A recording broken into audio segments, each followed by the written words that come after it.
ಸ್ನೇಹಿತರೆ ನಮಸ್ತೆ. ನಾಡು ನುಡಿ ಯೂಟ್ಯೂಬ್ ಚಾನಲ್ಗೆ ನಿಮಗೆಲ್ಲ ಸ್ವಾಗತ.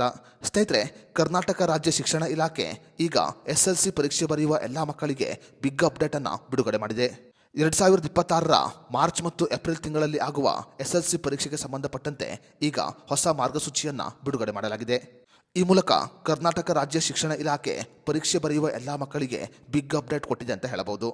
ಹಾಗಾದರೆ ಇದೇ ಮೊದಲ ಬಾರಿಗೆ SSLC ಪರೀಕ್ಷೆ ಬರೆಯುವ ಮಕ್ಕಳಿಗೆ ಕರ್ನಾಟಕ ರಾಜ್ಯ ಶಿಕ್ಷಣ ಇಲಾಖೆ ಹೊರಡಿಸಿರುವ ಹೊಸ ಮಾರ್ಗಸೂಚಿ ಯಾವುದು ಅನ್ನೋದರ ಬಗ್ಗೆ ಸಂಪೂರ್ಣ ಮಾಹಿತಿಯನ್ನು ಈ ವಿಡಿಯೋದಲ್ಲಿ ನಾವು ನಿಮಗೆ ತಿಳಿಸಿಕೊಡ್ತೀವಿ.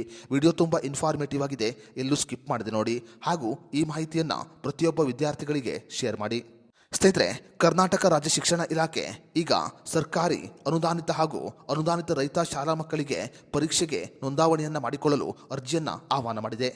ಕರ್ನಾಟಕ ರಾಜ್ಯ ಶಿಕ್ಷಣ ಇಲಾಖೆಯ ಹೊಸ ಮಾರ್ಗಸೂಚಿಯ ಪ್ರಕಾರ ಇದೇ ಮೊದಲ ಬಾರಿಗೆ ಪರೀಕ್ಷೆಯನ್ನು ಬರೆಯುವ ವಿದ್ಯಾರ್ಥಿಗಳು 710 ರೂಪಾಯಿ ಶುಲ್ಕವನ್ನು ಪಾವತಿ ಮಾಡಬೇಕು.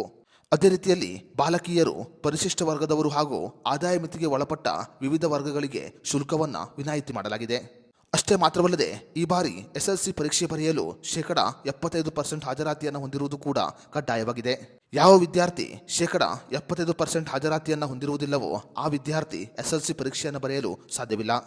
ಇದೇ ಮೊದಲ ಬಾರಿಗೆ SSLC ಪರೀಕ್ಷೆ ಬರೆಯುವವರು ಕಡ್ಡಾಯವಾಗಿ 710 ರೂಪಾಯಿ ಶುಲ್ಕವನ್ನು ಪಾವತಿ ಮಾಡಬೇಕು.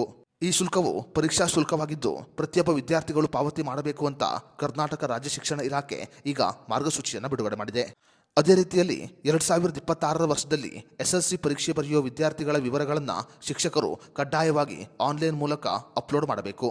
ಆನ್ಲೈನ್ ಮೂಲಕ ವಿದ್ಯಾರ್ಥಿಯ ವಿವರವನ್ನು ಅಪ್ಲೋಡ್ ಮಾಡದೇ ಇದ್ದರೆ ಆ ವಿದ್ಯಾರ್ಥಿ SSLC ಪರೀಕ್ಷೆ ಬರೆಯಲು ಸಾಧ್ಯವಾಗುವುದಿಲ್ಲ.